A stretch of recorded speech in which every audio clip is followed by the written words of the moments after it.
अस्सलाम वालेकुम एवरीवन।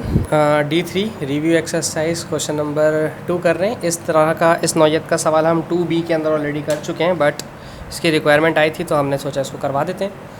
अच्छा, f(x) दिया हुआ है 2px + 3q। अच्छा, f2 दिया हुआ है आपके पास 17। तो जो गिवन है सबसे पहले हमारे पास f(x) = 2px + 3q हम हमेशा यही लेंगे जैसा उन्होंने हमें कहा है, ठीक है। अच्छा, अब फंक्शन ऑन 2 दिया हुआ है 17, तो मैं यहाँ फंक्शन ऑन 2 ले रहा हूँ। जब यहाँ x या 2 रखा तो यहाँ पर भी x की जगह 2 रखना मजबूरी है, ठीक है।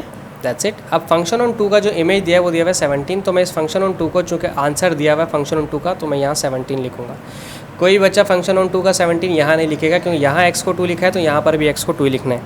2 2 ज़ा 4p + 3q। That's it. इसको यहाँ रोक दें, ठीक है। दोबारा से फंक्शन लिखेंगे f(x) = 2px + 3q। प्रॉब्लम क्या है? प्रॉब्लम यह है कि यहाँ पर दिया हुआ है f इनवर्स 5। अगर आपको याद हो तो अगर हम डोमेन और इमेज को चेंज कर दें, लाइक -1 यहाँ ले आऊँ और 5 यहाँ ले जाऊँ, ठीक है। इमेज को डोमेन की जगह ले आया और डोमेन को इमेज की जगह लेकर आ गया तो फंक्शन इन्वर्स हो जाता है। बट यहाँ तो फंक्शन ऑलरेडी इन्वर्स है, तो फंक्शन इन्वर्स है तो फिर अब ये इन्वर्स ख़त्म होकर सिर्फ फंक्शन बन जाएगा, ठीक है। तो फंक्शन -1 x की जगह -1 रखा, 2p x की जगह -1 रखेंगे + 3q, ठीक है। That's it. अब फंक्शन ऑन -1 का आंसर अभी मैंने निकाला है, वो बना है 5। 2 1 ज़ा 2 माइनस का 2p और प्लस का 3q। This is it. अच्छा, अब अगर आप थोड़ा सा ध्यान दें, ये भी 3q है, ये भी 3q है। इन दोनों को छोड़ दें। अगर आपको D1 में शायद हमने ये सीखी ये चीज़, हमारे पास ये 2 इक्वेशंस बन गई हैं, इन्हें पता नहीं क्या नाम साइमल्टेनियस इक्वेशन। जी हाँ, साइमल्टेनियस इक्वेशन बन गई। इन दोनों के साइन सेम हैं तो इन्हें करवा दें सब्ट्रैक्ट कैसे करवाएंगे? 17 = 4p, ठीक है जी।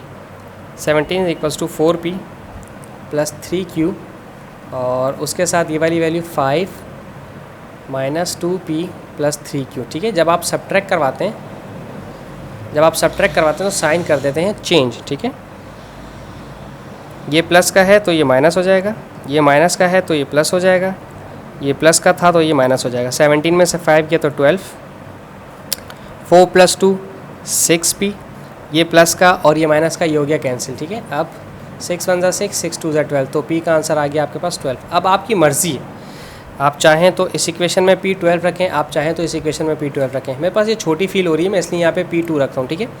इक्वेशन है 5 = -2p + 3q। और ऐसा क्यों कर रहे हैं? चूँकि मुझे q की वैल्यू निकालनी, p की वैल्यू मालूम हो गई जो उन्होंने पहली रिक्वायरमेंट कही थी, find the value of p। अब q मालूम करना है। 5 = -2, p को रिप्लेस करेंगे ओनली 2 से, चूँकि अभी हमने मालूम किया है।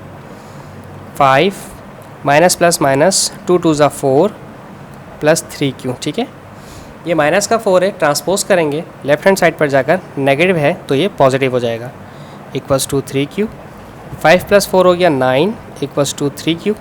3 1 ज़ा 3, 3 3 ज़ा 9, तो q आपके पास आ गया 3। p2 और q आपके पास 3 आ गया, जो उन्होंने रिक्वायरमेंट कही थी पहली। और फर्दर कहते हैं फाइंड f इनवर्स x। अच्छा ओके, अब पहले इक्वेशन दोबारा से लिखते हैं। 2px f(x) = 2, p की जगह लिखेंगे 2, चूँकि p की वैल्यू 2 निकाली है, x + 3, q की जगह लिखेंगे 3, ठीक है। मैं असल में पूरी इक्वेशन बनाना चाह रहा हूँ, इसलिए थोड़ी सी यहाँ पर इस्तेमाल कर रहा हूँ पेज को। 2 2 ज़ा 4x + 3 ज़ा 9, तो f(x) कितना बना आपके पास? 4x + 9। बस यही मुझे चाहिए था, अब मुझे बार बार पेज पलटना पड़ता, ठीक है। f(x) की इक्वेशन आई है मेरे पास 4x + 9, ठीक है। और यही मेरे काम की थी, अब मुझे इसी को लेते हुए आगे चलना है। अब उन्होंने कहा है फंक्शन ऑफ इन्वर्स मालूम कीजिए। पहले देखें, फंक्शन ऑफ इन्वर्स मालूम करने के लिए आपको सपोज करना पड़ता है लेट f(x) = y। याद है आपको? फिर कंपेयर करते हैं आप इन दोनों के आंसर, इनको मैच करते हैं। y = 4x + 9। फिर आप x को अकेला करेंगे। x को अकेला करने के लिए आपको 9 यहाँ से यहाँ लाना पड़ेगा, चूँकि 9 पॉजिटिव है, यहाँ आकर नेगेटिव हो जाएगा। और 4 मल्टीप्लाई कर रहा है तो यहाँ पर आकर करेगा डिवाइड, ओनली लेफ्ट x। तो x = y - 9/4, ये आ गया आपके पास x। अब आपके पास इन्वर्स निकालना है। आपने f(x) को y सपोज किया था बिल्कुल स्टार्ट में, देखें यहाँ पर, ठीक है। अगर आप डोमेन और रेंज को चेंज करते हैं तो आपका फंक्शन जो है वो इन्वर्स हो जाएगा। कब?